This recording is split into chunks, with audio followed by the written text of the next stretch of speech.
Hey, Dr. Rob. Good evening, Tammy. We have questions already, so let's get started. The Okay, I'm first getting a question is, I am a sexual addict who uses porn and masturbates.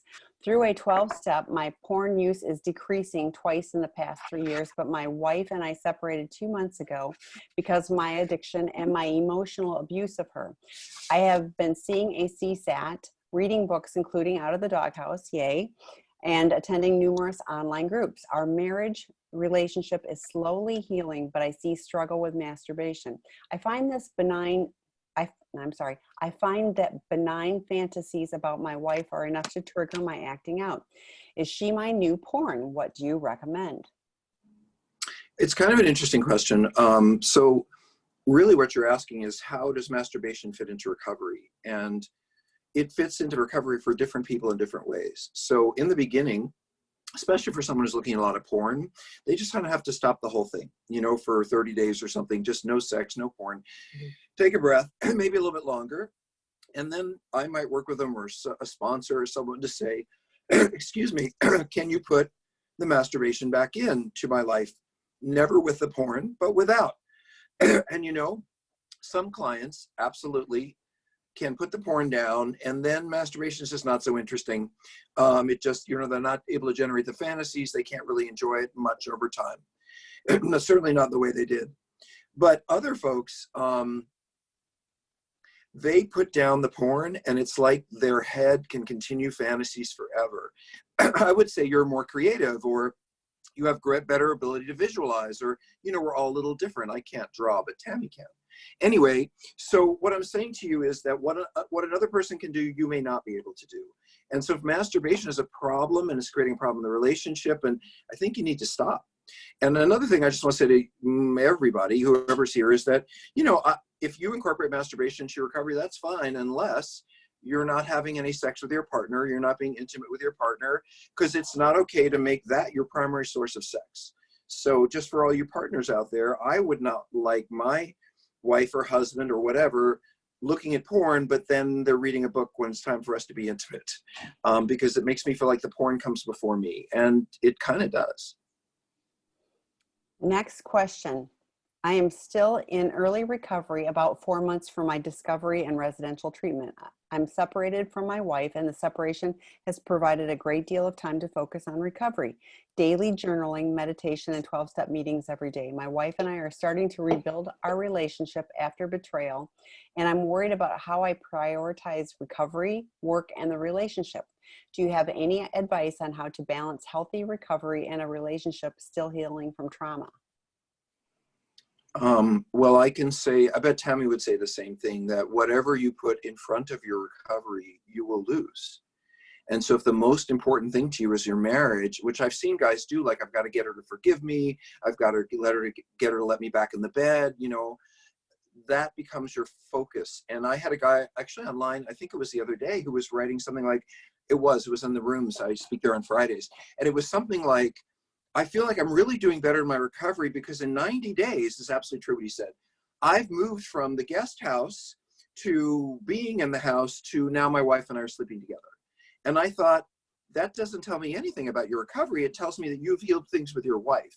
And so I think that for me, the recovery process, all of it, the therapy, 12-step, it improves who I am in every area of my life. So it's going to improve my work, it's going to improve my relationship, but it has to come first because it offers me a new way of living, a new way of communicating, and that has to be in my whole life, not just when I'm going to meetings or in therapy. I have to change as a person, and I can't do that if my wife is my focus. I can't do that if work is a focus. I can do that if my healing is, but I understand you spouses, and in other words, I feel your pain when we say, well, I've got to go to 5 meetings a week. And then you say, could you help with something on the weekend? Oh, no, I've got to work on my steps. And so it is not to the fault of your relationship. You still have to show up 120% for your families, it's, you know what? You're kind of in graduate school, okay? You're not only working and you not only have a family, but you're going to school and you've got to graduate. You want to get that degree. So you're going to be making that your focus. And hopefully your family will understand. It's not that you're ignoring them, you're doing your best, but you're also doing something else. But on the same time, you have to give them some rope. like they get 2 evenings a week, they get a weekend day for the whole day, because you don't want your family, especially your partner, becoming resentful that recovery's become, in other words, you were never around before and now you're never around. What's the difference for me? Tammy, does that make sense? Yeah, 100%. And I was thinking, and you know what, go to a noontime meeting online, because, you know, like that's the middle of your workday, and then you still get your recovery in, but then you've got time for family at night. So I find that addicts are particularly creative when they're looking for finding time to act out. So if you're as creative with your recovery as you were with your acting out, you're going to do great. You know, I mean, it really is, you know, what do I need to do in order to have this recovery?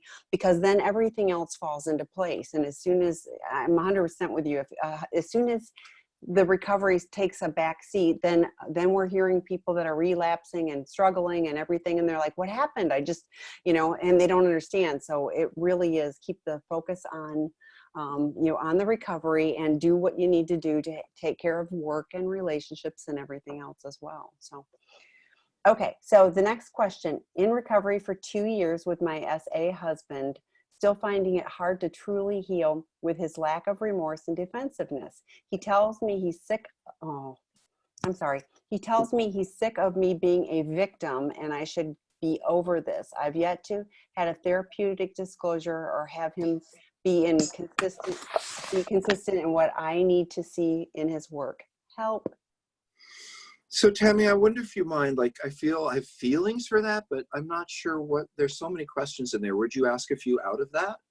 Yes. So before we even start, Okay. I want to say, because it started with in recovery for 2 years with my SA husband, and I don't see that this person is in recovery. May Right. have stopped the acting out behavior, but that's not recovery.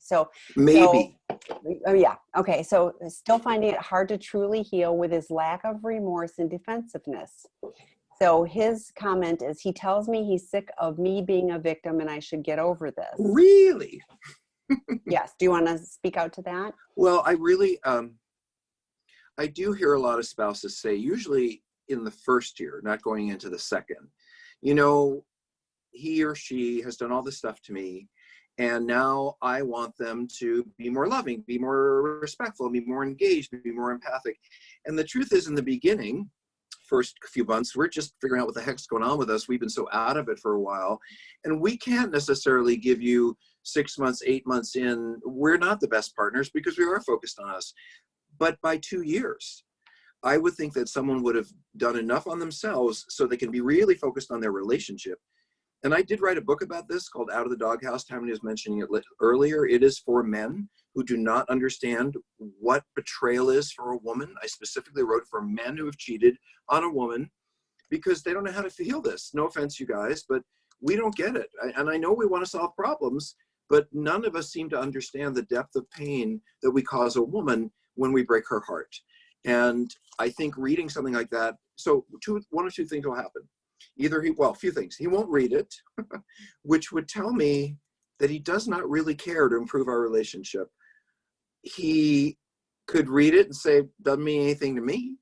Or he could read it and be profoundly moved. And I'll say this about this book. Tammy knows I've written good books and bad books, 10 of them as a matter of fact.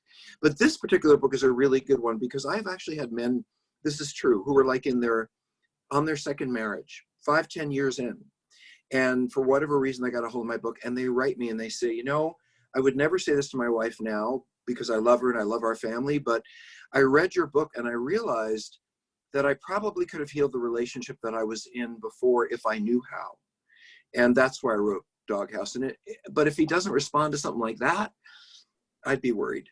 Tammy, do you have anything more direct? Because I have a feeling you have a much more direct things you might want to say to her. Well, she also indicated, I've yet to have a therapeutic disclosure or have him be consistent what I need to see in his work. And to me, I don't know what he's doing or what his plan is or how he and his therapist are working towards a therapeutic disclosure.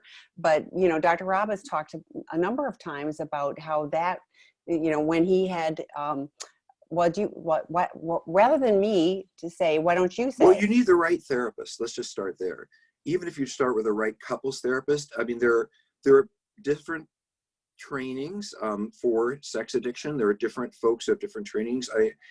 There's a training institute in Florida. There's Dr. Carnes. So we could, Tammy often recommends people. You can write us a note. Tammy is at tammy@seekingintegrity.com. We don't charge you. We don't get kickbacks, but we know a lot of really good therapists around the country. And you know what? I really want you to hear this. If he doesn't want to come with you, go anyway.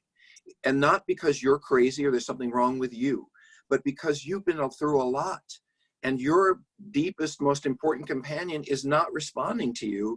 And that would make anybody really sad and need more support, and also help figuring out what to do. So I hope that you get some help for yourself, and write us a note. We'll send you someone to go see. Okay. So the next question, in recovery 2 years, oops, sorry, hit the wrong one. Hi, Dr. Weiss. I'm the betrayed spouse of an SA who had an affair. I'm wondering how I should go about it when I want to tell him how I'm feeling because of the triggers from his affair and addiction without triggering his addiction, e.g. it's his acting out behaviors that could be triggering for him. Thanks. Well, now, Tammy, this is one of my favorite questions, right? Yes. And the reason this, folks, is one of my favorite questions is because in one simple sweep, I can make all of the partners feel better and also help you live your lives a little bit more at peace. And that is simply this, and I think Tammy will back this up. There is absolutely nothing that any of you partners can do to make someone act out. If I'm an alcoholic, you can yell at me, you can scream at me, you can leave me, you can, and as much as I would like to drink because that makes me miserable, I can go call a friend, I can go to dinner, I can go for a run. There are a lot of things I can do other than that. And so, I just feel like sometimes spouses, not all of you, but some of you feel like, well, I'm afraid to say this or that because it means they're going to go nuts or whatever. And that is a sort of a misplaced responsibility from the very beginning. And us addicts, we will want to tell you, by the way, either subtly or directly, that there is something wrong with you, because as long as we can push you away, it makes us more comfortable doing what we do. So in our heads, sometimes we do think, oh, well, if she'd just lose weight and she'd just be kinder to me. And we do kind of do that in our heads, because it makes it easier to go over there and say, oh, I'm not happy there, I'd rather go here. But that's just the lie that we tell ourselves, because the reality is we go and do what we want to do because that's what we want to do. And if it wasn't you, it would be work. If it wasn't work, it would be something else that we would find a reason to blame so that we can go do what we do. I wrote a book about this too called Pro-Dependence. There's been a movement in this country for 35 years to blame you spouses and partners for what you're doing wrong in these relationships, and it's called codependency, and I do not believe in it. I really believe that what you've done is try to love us and care for us, and we have made you crazy, and everything you do and everything you experience for the most part comes out of that. So anyway, as a whole, I think that you spouses need to be kinder to yourselves. Almost every one of us, we had this problem before we ever met you. And if we were with someone else, we'd have the problem with them. So take yourself off the hook. If you're mad, be mad. If you're sad, be sad. Do what you need to do for you. And I want to tag into that too. And hopefully you're getting support with your feelings, but he also needs to be supported by his sponsor and his peer group and be going to, the various 12-step, whatever. But, we talk often that in early recovery, the two of you can't be the sole support for each other. So you having the support to be able to go, I wanted to say this to him, or he, going, I was triggered by this. I also wanted to, when Dr. Robert, when you were talking about, in our heads, we say that. Some of them say it out loud. We just right. that one, where it's like, I'm tired of you being a victim. Some people actually say those things out loud. So it isn't. But that's abusive. And that is abusive. Yeah, no, 100%. So, okay. Next question. Diagnosed recently as bipolar 1 and have long-term alcoholic.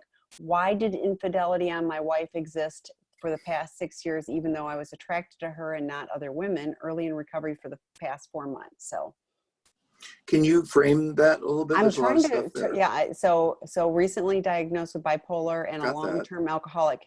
I'm not sure if That's where okay. the person can come back and recovery. they'll come back in and let them come back and clarify. Yeah. So, but the question is, why would I think, why would I cheat on my wife if I love my wife?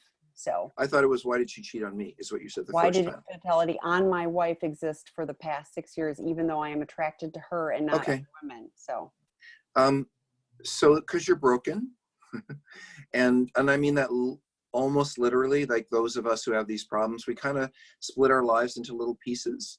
And there's a piece over here where I'm having sex and I'm having fun, and that's distraction. And then there's home and love and support. And really what we love in the infidelity is the distraction. But we also aren't showing up for home. We're lying at home. So none of that works because, well, I'll just say this. We named our treatment center Seeking Integrity for a reason. It's because integrity, that word, so important for addicts.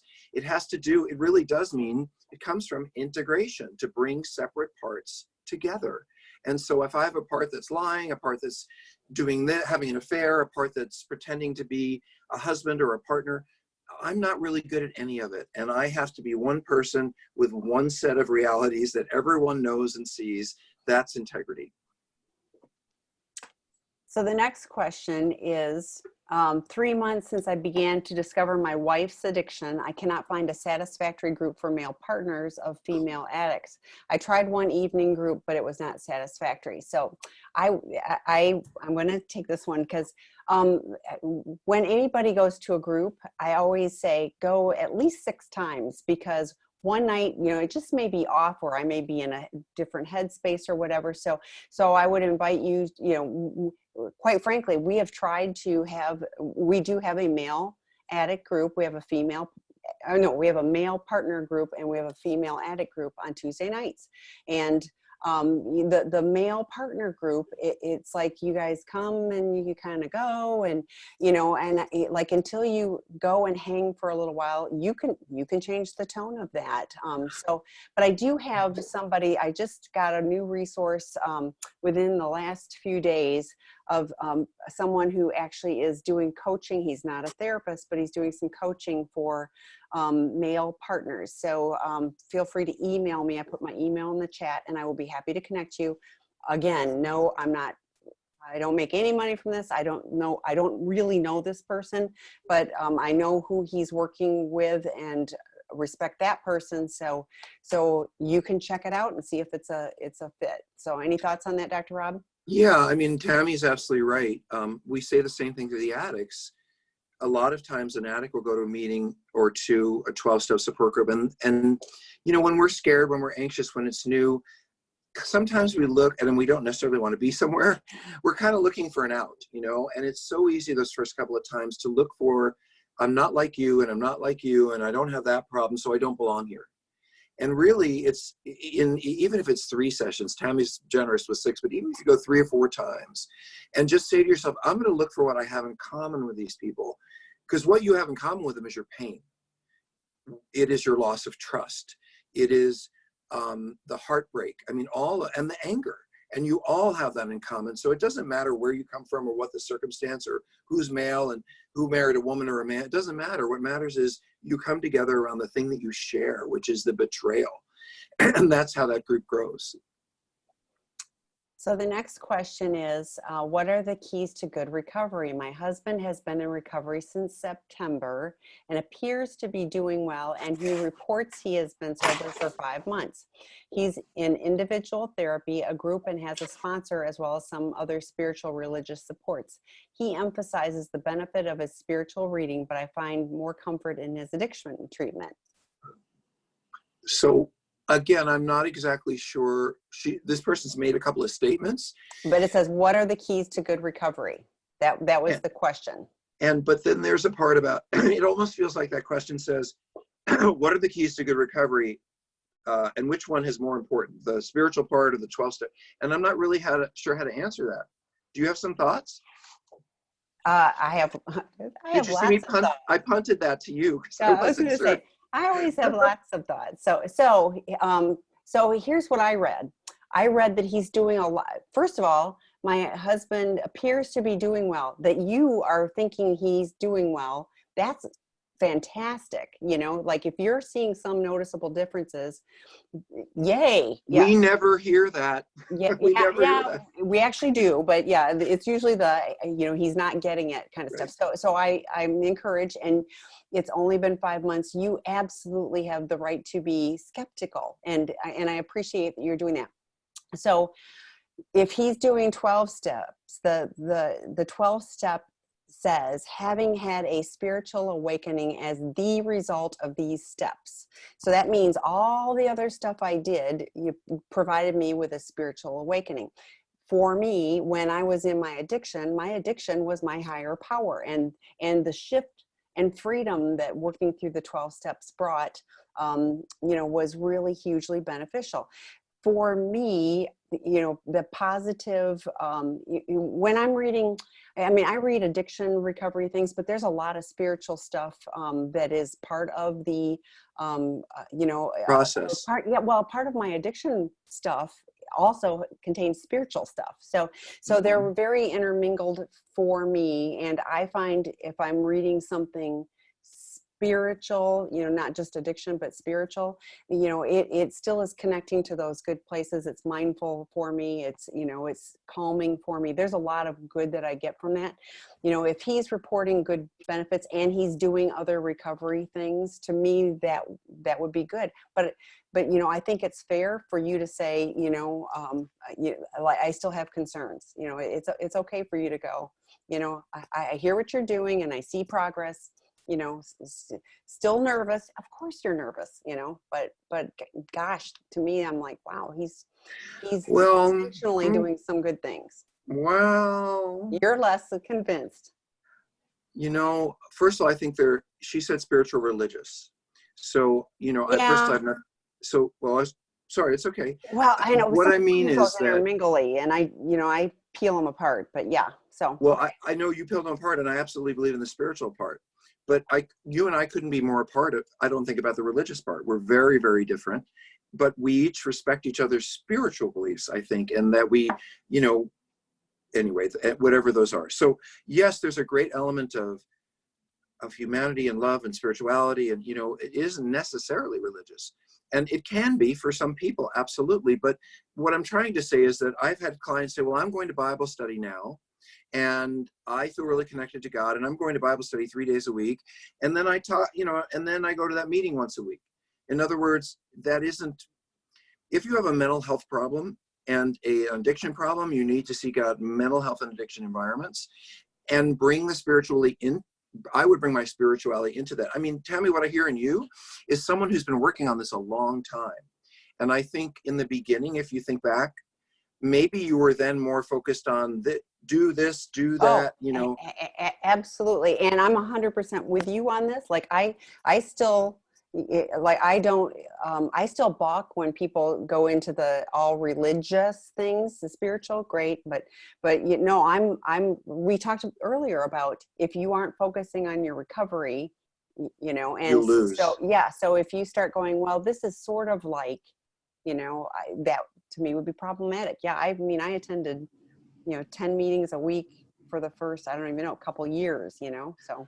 I want to say something more, that there are folks who, there are many ways to look at this. Folks who grew up in very religious environments and they feel they've gotten away from that, and they feel like going back to that will be the thing that's missing. And sometimes it is, or a big part of it, but sometimes that's an illusion, because having the comfort of spirituality and people who have similar beliefs is not the same as having the comfort and familiarity of the people who have the problem you have.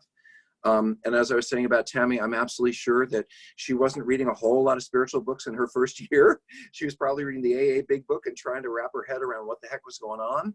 But she probably heard the word higher power, and that kind of rang in her somehow. And that bell has probably been ringing for a long time. But I think I know for me, and I won't speak for Tammy, I had to find my way to spirituality after I figured out how to stop the behavior, how to feel better about myself, because the spirituality found me. And I'll say this to you guys, I've never said this here before, but why am I in this field?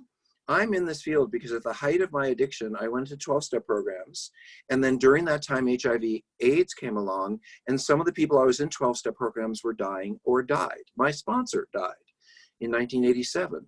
And so I realized that because I'm not positive, for me, that was a spiritual, oh my God, there are people who have sex addiction. No one's talking about it except Pat Carnes and some married people in Minnesota.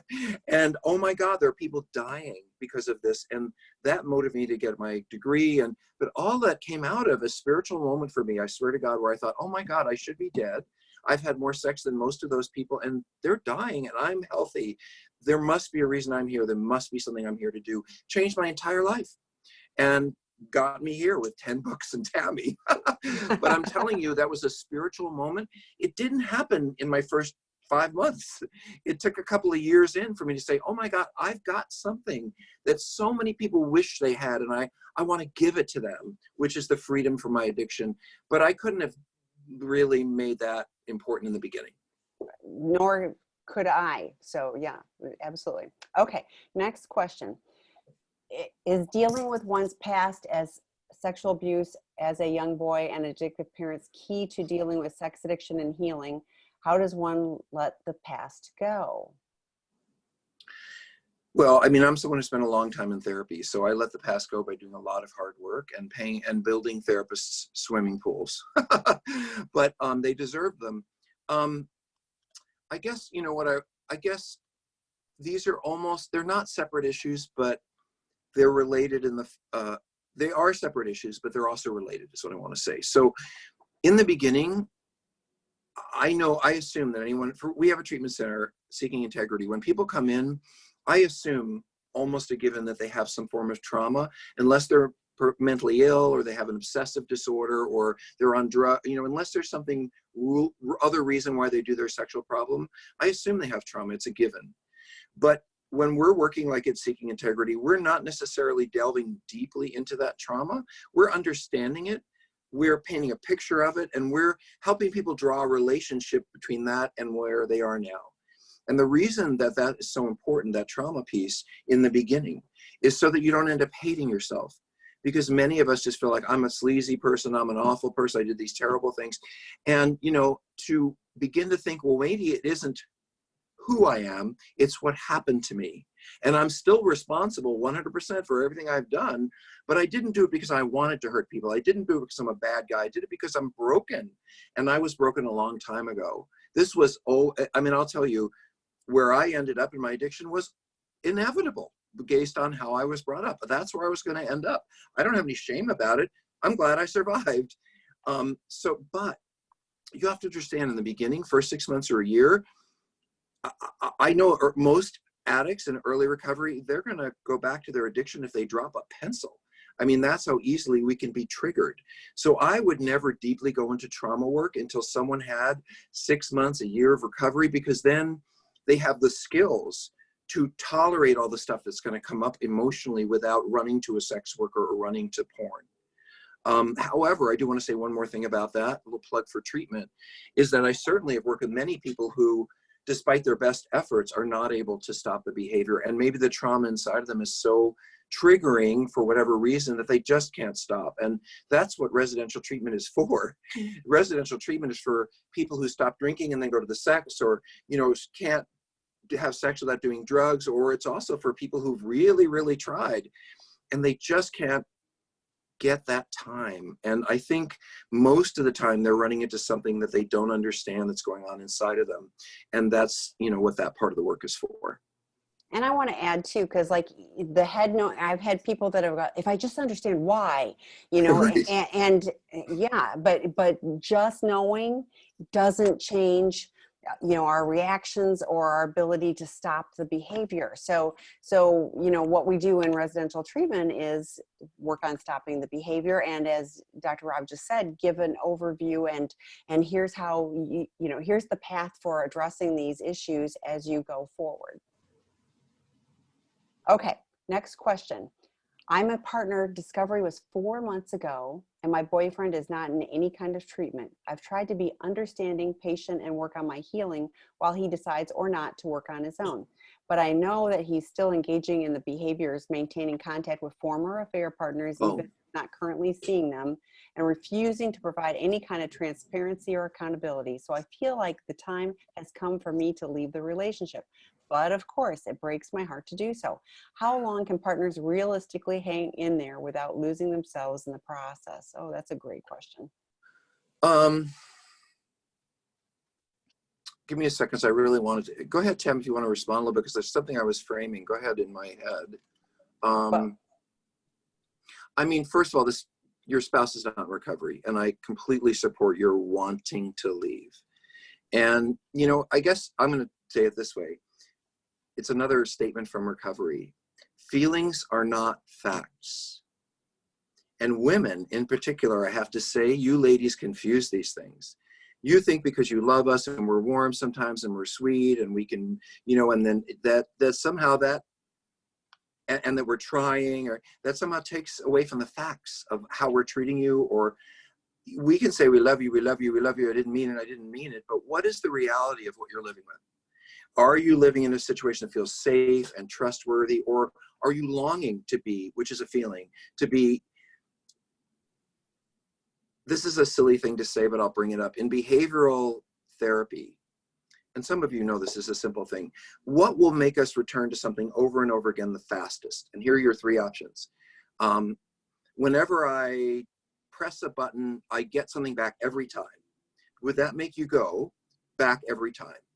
Or if you press the button occasionally, and you once in a while got, I mean, you pressed the button and occasionally you got a gift and occasionally you didn't, would you go back for that? And the third one is, no matter how many times you press that button, nothing comes out. And the answer is, human beings will go back for that occasional gift forever. It is our greatest temptation to see, well, will I get it this time? And, you know, this is where the casinos make lots of money, because someone wins one hand and they lose 5 more, but they're thinking about the one they won. So it's kind of like that for you. You know, the reality of your situation may not be the fantasy that you have. And as much as you want it to be that, it may not be that. And I have to say this too, you guys are often, I think, take much too much and are so reticent to leave us. But you must understand that when you leave us, that may be the single best thing for us. It may be the first time we say, oh my God, this is destroying my life. Look at what I've lost. And while you're with us and you're complaining and you're concerned and you're saying, we just see you as nagging, and it's so much easier to blow you off when you're not taking an action. And so I trust your feeling about wanting to leave. And I would say that there's something meaningful here. That doesn't mean the relationship is over. It may just be just starting. that was very helpful. Okay. No, like I've got nothing to add. That was great. My friend is in recovery, is feeling low in self-esteem and is having a hard time adjusting to quarantine. She's telling me about things she's doing that she doesn't want to tell her sponsor because she's afraid they'll tell her not to do them. How do I respond as a friend in recovery? I don't know if it's my place to provide feedback or just to listen and allow her to think out loud. Tammy, would you respond to this? Yes, but it may be different than how people. No, okay. Go ahead. Well, everyone gets to take what they like and leave the And rest leave of the rest. everything we say. Yes. So if I have a friend in trouble, you know, I would say, are you open to feedback? And otherwise it would be call your sponsor, because I can't help you do things that are detrimental to you. This is harming you, and there's other ways to handle this. Everybody's struggling right now in the quarantine, but there's other ways to do it that isn't jeopardizing her recovery. Because if she's lying about something, if she's withholding from her sponsor, she's lying, and it's doing the same thing that we do in our addiction, where we're compartmentalizing and we're not being a true and integrated self. So for me, it would be, you know, I'm a pretty straight shooter, I'd be saying. So. Well, I think the key to what Tammy said is, can I give you feedback? That's like the most important. I heard the rest, Tammy, and I'll tell you why. I'm so sorry. This is one of my mistakes in life. It is one of my challenges. I'll give you an example. A friend of mine just wrote that her son was mentally ill. Well, that's all I had heard. And she said she was having a hard time. That was all I had to hear. I'm like, what's going on? How can I help? Here's some doctors, here's some treatment centers. We know people. And she was like, I got this. My son's mentally ill. I've been to, I go to the Alliance for the Mentally Ill, which is where parents go to get support. I've got this. And I realized that I had rushed in to try to fix something that really was none of my business. So if it were me, maybe a little different than Tammy, because I feel like I have in the past, I know I have hurt relationships because I thought I knew what was better for someone else than they did. And I was right, but they didn't want to hear it. In fact, I have to tell you guys that one of my therapists said to me once, my therapist said to me, you know, Rob, you're really insightful and you really see a lot of things that are helpful to people, but they may not want to know them. And so I kind of keep that in mind. So in a concrete way, if a little different than Tammy, if my friend started saying, well, I've been doing this and that, but I don't want to tell my sponsor, I'd probably say something like, you know, I really think you should, but I don't really want to talk about this with you. Like, this isn't something that in other words, just duck it. And eventually the person may say, well, I want to understand. Why do you want to talk about it? Well, that's an invitation for you to say, well, because I'm uncomfortable because you're acting out. But I would, if it were me, I would just say, you know, I know that's a struggle for you, but I'm so glad you have a sponsor. Let's talk about the weather. Let's talk about other things. In other words, she can't turn to you now with this because she has to turn to her sponsor. And if you sit and listen to this, I'm not saying cut your friend off. I'm not saying don't support her, but this part, I wouldn't talk to her about because she's looking for a comforting ear to feel better about what she's doing. And yours is not the ear that needs to be supporting her. And you know that, but you don't necessarily have to say something. You can just say, that's not somewhere I want to go. That's what I would do. There you go. Take what Now you two different opinions. Exactly. So, okay. Next comment. After 3 months of reading and watching info about sex addiction, I don't feel there is enough comment on the physiological, biological, and neurology that creates dishonesty of female sexual acting out due to high libido. My wife is a sex addict. I'm gonna let you take that one. Oh, thanks. Well, that's not really okay. Okay, dishonesty has nothing to do with the biology of this addiction. Dishonesty is a byproduct of it. The neurochemical piece is the rush of the acting out, the intensity, the dissociation. It's all of that. The dishonesty is the fact that I don't want to tell you about it because either I want to keep doing it or I'm afraid of what you're going to do or say, or both.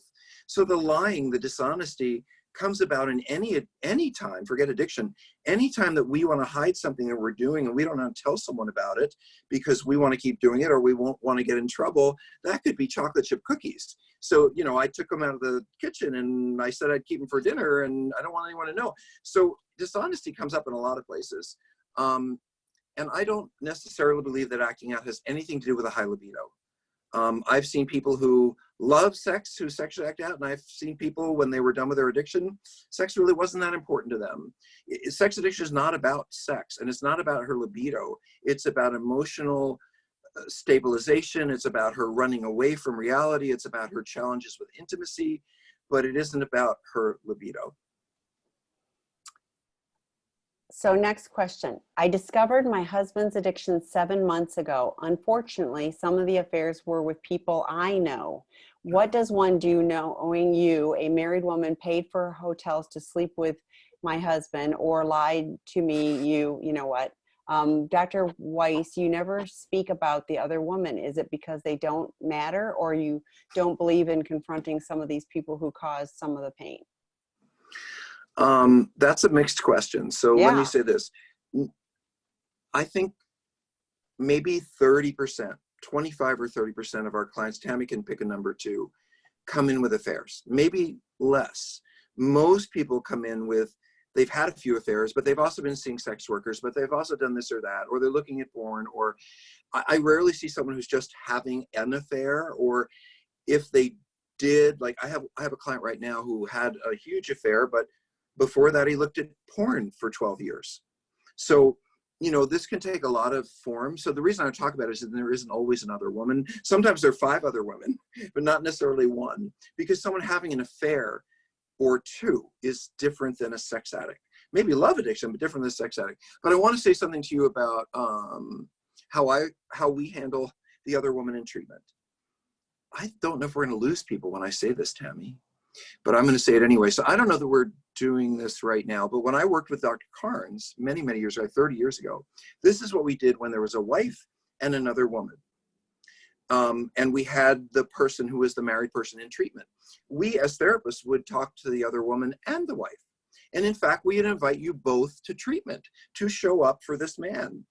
And then you two would find that you would actually bond because you two have a lot in common. You've both been betrayed and abused by this person. So that's how I don't blame people for having, I don't look at the other person and say they're the bad one. I can understand how a spouse would say that, like, absolutely, you think they ruined your life. But it's, if you're putting 30% of the responsibility on that other person and 70% on your partner, you're missing out on 30% that belongs on your partner because he, whoever made that decision, and that it doesn't matter how sexy, how, hey, Tammy, Yeah. you told me a story recently that I didn't believe. Somebody called you and said, this is true, that they never intended to act out. It was never on their mind, never. And they walked up to someone's door and that person wasn't fully dressed. And the next thing they knew, they were in their house and having sex. And then they had an affair that was going on for years.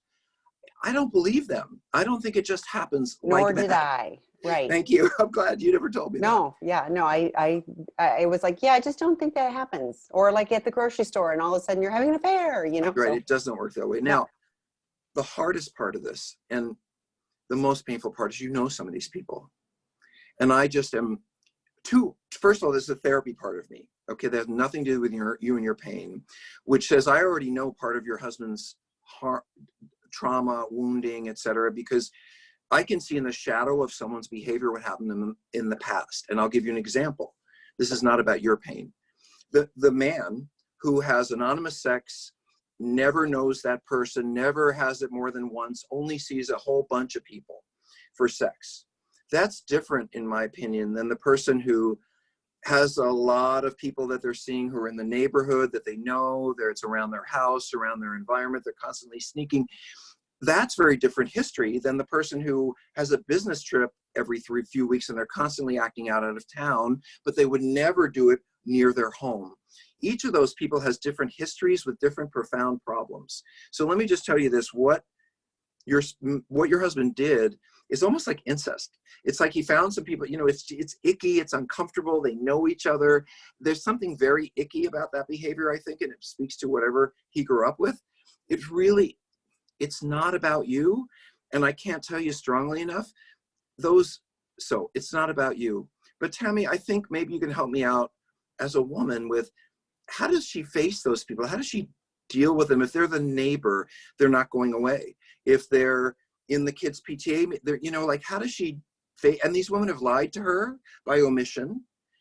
And I would probably want to punch them out. But on the other hand, it really was my husband who pursued them. You can't, ladies, please don't ever blame the other woman. It's just a wasted exercise. There'll always be another woman if your man is looking for one, okay? So don't blame the other woman, it's on him.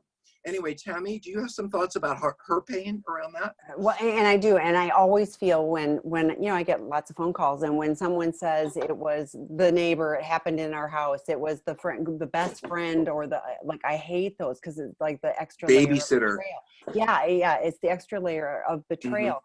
You know, people that you were supposed to trust, you know, both your partner and, you know, this other person. But I agree. It's like, you know, your partner, you know, took the vow, if you're, you know, to be in a relationship with you, not, you know, everybody else. You know, I try to, and it's hard, but I try to remember that the other woman is also a very broken person, because they wouldn't be doing this and knowingly hurting everyone else if they didn't have brokenness about them too. It you know, like, doesn't give them a pass 100%, but it at least it touches me in a more compassionate place, because if I'm just angry and venomous at her, it's, as you indicated, misdirected, because it really needs to go to him. If he's an addict, he doesn't have the tools to not do that. He can learn, you know, but he's responsible. Yeah, and that really grabs me, Tammy, because I want to tell you that, you know, about his responsibility. Like, this is what we'll say. she hit on me, it wasn't about, we will blame the other person and join you in blaming the other person because we don't want you to be mad at us. And for you guys, psychologically, for you spouses, you don't want to be mad at us. You don't want to look at us as the one who harmed you. You don't want to look at us as the one who, it's so much easier for you to blame someone else. Unfortunately, that's not going to help. So next question. Found out 6 months ago my husband of almost 20 years was a stranger. I have no idea of his infidelity. There was nothing wrong with our marriage or family, nothing. But he started cheating 6 years ago with several long-term relationships that included communication and financial assistance to those women. How can I get him to understand that the emotional, mental, and even financial betrayal is even more painful than the physical? First of all, I don't think it started 6 years ago. I'll just tell you that. Again, I mean, unless sometimes there's a death or you have a child or there's some huge, or they lose a great job or there's some huge event that evokes maybe something in the past, they just can't handle it and they go out. But I mean, the addicts. But there was something before. Maybe he didn't show you, but people don't just start. People do start affairs, but they don't go on to the next and the next and the next unless there's a history there. So I wouldn't say that never happened. That started 6 years ago. And I also want to say we're really good liars and we can make you believe that everything's fine. I bet you when you do your own work on yourself and you grieve some, you're probably going to look and think, well, actually, he didn't show up for this. And, actually I had to carry things when that, and you're going to see the times when your loved one wasn't around, wasn't available, wasn't present in ways that you're probably not able to see now because the big blaring issue is, look what he's done. I have to say that I draw the line for sex addicts with having other families. And I would define another family as if you help someone financially, they're like a cousin or an aunt or your daughter. I mean, those are the people I help financially. I might help Tammy if she's in trouble, maybe, but only for a sandwich. But seriously, I don't help girlfriends and boyfriends. Then they're family. So what this person has told you is that you have an extended family that you didn't know about. There's all these other women. Do you want to be in that family? Because if they don't get cut off, if he doesn't, then you're just kind of in his harem. So there's a lot of pain to think about, a lot of sadness to think about.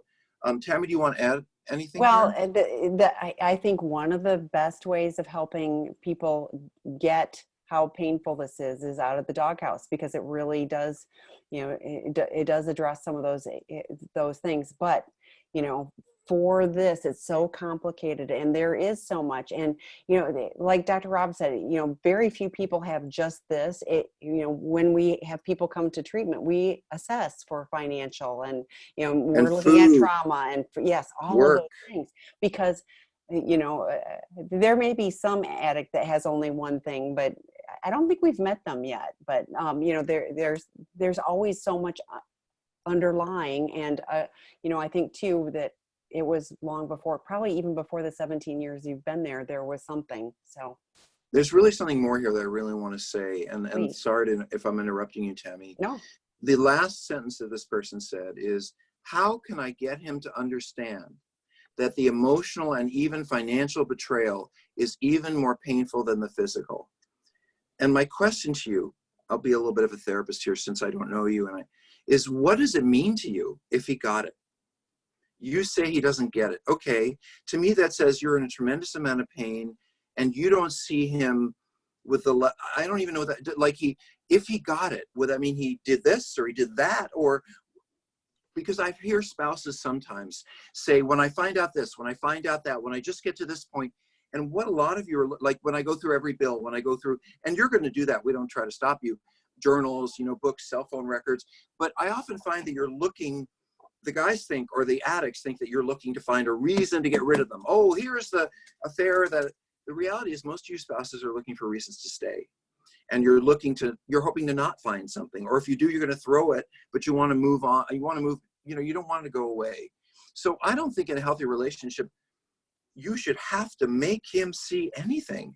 He should already understand what he's put you through. If he doesn't, I'm concerned for you and for him. Okay, next question. I'm new to dealing with this addiction and having a difficult time with 12-step meetings. Is it reasonable to assume that one can attend meetings for some extended period while recovering, but eventually can stop? Or do you feel it's a lifetime sentence and an addict must attend for life to remain healthy? Thank you. Okay, Tammy, I just have to say one thing. I think the word sentence Yes. is Tells like their a ball perspective. and chain. So I don't normally say this. I have been in recovery for 39 years and I still go to 12-step meetings. And it is not a ball and chain. It is, I get to see my friends.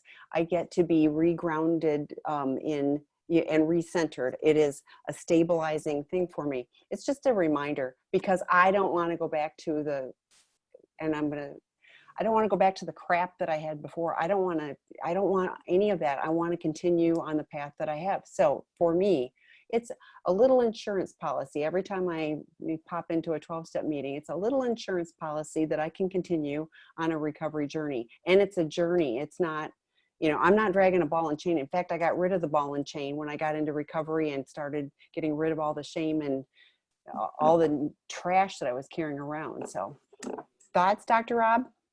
Well, I would, how do I say this? This is something I wanted to say, and I really want to say it in a certain way. When I was going to 12-step meetings a lot when I was younger, and I still go, not as much, but not as much. Tammy goes very regularly. I still go, more tune-ups than regular. But I remember, I'm going to say, hold on a second. I'm going to respond to that question directly. Okay, I remember this idea that I was going to work and work and work, and then I was going to be done.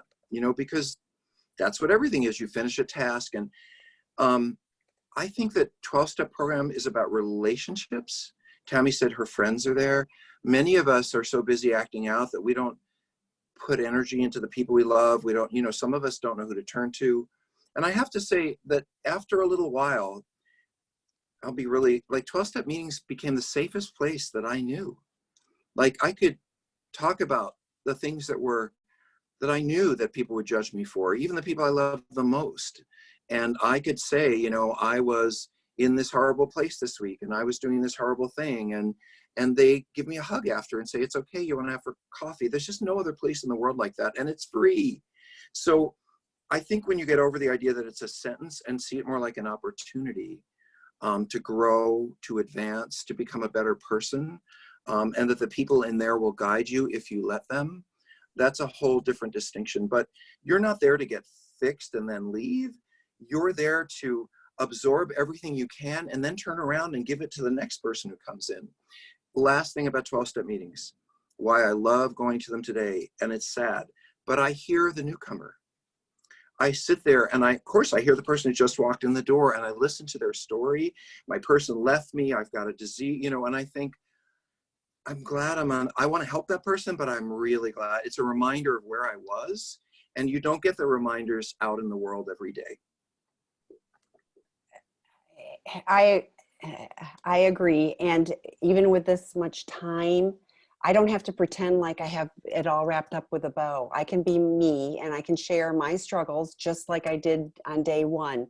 And those people and their friends, some of them I don't even know, but they're still my friends because we have this common journey. We are all trying to the best of our ability and to be better each other as we go. Yeah. So it isn't just I go to where my friends are. It's like those are my friends because they're like me and showed me a different way to live that I wouldn't have gotten otherwise. So the next one I'm going to ask is, I think I have a porn addiction, but I'm not sure. Is there a silver bullet way to know for sure? I don't know if my behavior and deception is caused by addiction or caused by something like unhealthy relationship dynamics. So I hear two things in there. Well, something about dishonesty and deception and something about how do you know something's addiction. Does that sound right? Yes. So number one, I always like the AA definition of addiction, which is start with 30 days. Put the porn down, put masturbation down, and see how the next 30 days go. Do you miss it? Do you long for it? Can you keep the 30 days? 30 days is not very long. We've already been locked in our houses for 2 months. So 30 days is not that long.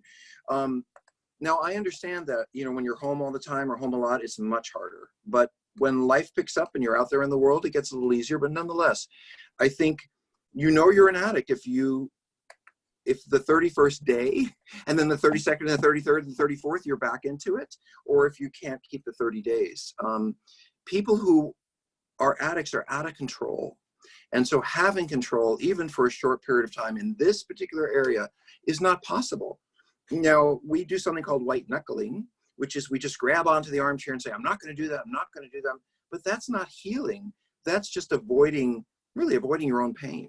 So, Tammy, did you want to say something about that? Well, I think it is if your behavior is causing you problems, if it is keeping you away from other things, you know, I think those are all good indicators, you know, as to, you know, whether there's a problem or not. If you're on here asking, you know, chances Right. might be pretty good that you might have an issue. So.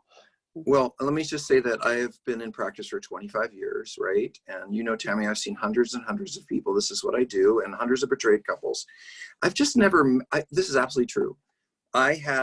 We still have a building where we see people. Now it's residential. It used to be. I have never in my entire career, and I mean this, have someone come into my office who didn't have a problem with sex. It may not have been sex addiction, but you don't come to my office, you don't go to this group unless you have some sense that something's really wrong. And what I would suggest to you, by the way, if you're still questioning, is read some books. I wrote Sex Addiction 101. There are books on porn. There are online groups like NoFap, where NOFAP, maybe Tammy can type it in, a support group that costs you nothing to join. There are other places online where other porn addicts are hanging out, not just 12-step meetings, looking for help.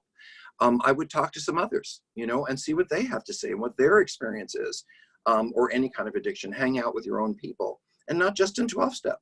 You'll learn a lot and read a lot. Well, and you've done several podcasts on porn addiction specifically too. So if you go to sexandrelationshiphealing.com, you'll see the tag for podcasts and you can find those. So in fact, Hey, somebody Tammy, said your last podcast episode on the mind of the addict was great. Looking forward to more. Thanks for. well, our podcast is called Sex, Love, and Addiction, and it is a pretty popular one. Tammy, can I tell them about the new podcast that's coming out? You can, and then we have one more question that Okay. I want you to answer. So I'll just tell you guys that, you know, Tammy and I have been doing this experience for what, a year and a half or something like that? At least, yes. Yeah. So and you all know that we record this because some of you listen to it later.